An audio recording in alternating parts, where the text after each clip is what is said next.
Alright mga friend, isang mapagpalang oras, mapagpalang araw at gabi sa inyong lahat mga friend.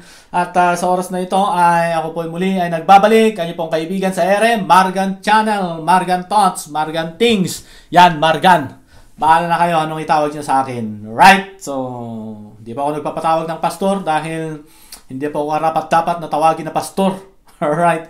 Pero meron akong karapatan na magbahagi sa inyo, mag-share sa inyo ng aking pong kaunting nalalaman, kaunting napag-aralan at na-experience sa buhay bilang tagasunod ng Panginoon. Okay? So sa oras na ito, ako nga po ay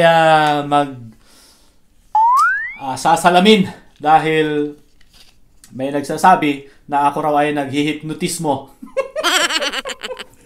Natawa naman ako sa nagsabi noon na ako daw ay naghihipnotismo. Alright, manalamin tayo. Nice! Yan! Nakikita tuloy ang aking ring light. Patayin ko nga.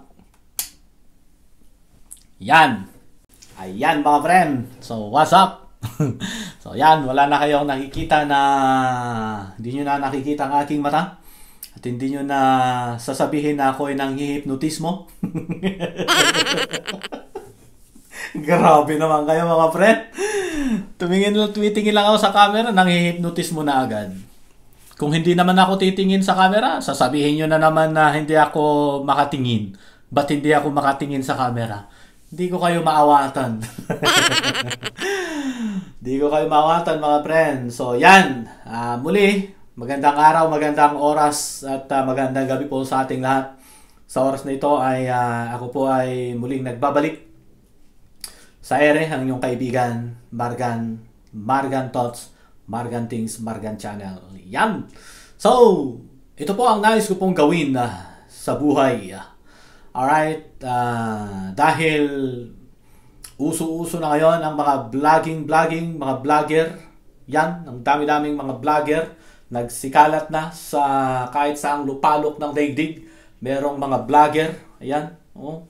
Ano-ano ang mga blinablog. So sabi ko ano kaya ang gagawin ko rin. So sabi ko nga more than magfa 5 years na ang aking pong YouTube channel pero wala pa po akong masinop na content o kung ano ba ang aking gagawin sa aking pong channel. So kung makikita po ninyo ang aking YouTube channel, ang daming na pong videos, halos apat na daan na yung mga videos na na-upload ko pero wala pang masinop, umaayos na content. Kaya sabi ko, ano kaya ang aking gagawin? So huminto na po ako ng pag-vlog o pag-upload ng videos sa YouTube dahil hindi nga yun yung gusto kong gawin. Wala akong conviction na gawin ang mga ganong bagay na kung ano-ano ina-upload, namimigay ng pera o kung nagla-live, hindi yun ang nais kong gawin. So ngayon, ito na yung panahon siguro na ako po ay tumino na at gawin yung talagang nais kong gawin. Ang mag-share sa inyo ng aking pong nalalaman, na pag-aralan, na experience sa buhay bilang tagasunod ni Kristo. Mag-share sa inyo ng mga bagay patungkol sa buhay Kristiyano. So, yun ang nais kong i-vlog mga kaibigan. Nais kong i-share sa inyo ang mga bagay-bagay na nangyayari sa buhay-buhay ng bawat Kristiyano na meron tayong mapupulot na kaalaman, mapupulot na aral na nasa atin na kung nais natin itong pulutin o kung nais natin itong sundin o hindi. Nasa atin na po yun dahil bawat isa naman po sa atin ay meron pong tinatawag na free will. Alright.